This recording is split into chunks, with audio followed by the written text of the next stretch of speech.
Good morning guys. আজকে ছিল শনিবার অ্যান্ড স্টিল শনিবার থাকা সত্ত্বেও আমাকে চলে যেতে হয়েছিল কোলাঘাটে because of my office work. কিছু করার নেই, অফিস থেকে যেতে বললে তো যেতেই হবে, যতই শনিবার হোক বা সোমবার হোক। আমাদের একটা সেমিনার ছিল যেটা অ্যারেঞ্জ করা হয়েছিল একটা ব্যাঙ্কোয়েট হলে। দেখো এখন আমরা ঢুকছি সেখানে, জাস্ট ঢুকেই দেখো একটা রাধাকৃষ্ণের মন্দির অ্যান্ড জাস্ট লুকটা দেখো, খুব সুন্দরভাবে ডেকোরেশন করা ছিল। দেখে মনেই হচ্ছে না এখানে আমরা ট্রেনিং বা কোনো সেশন করতে এসেছি।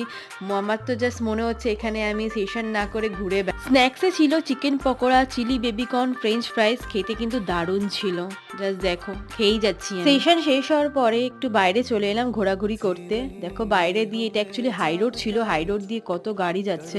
দেন তারপরে চলে গেলাম লাঞ্চ করতে। লাঞ্চটা সিম্পল ছিল, চিকেন কষা, রুটি অ্যান্ড আলু ভাজা। আমার যেহেতু বাড়িটা দূরে ছিল ওই জন্য পেট ভরে খেয়ে দেই আমি চললাম বাড়ির দিকে। চলো।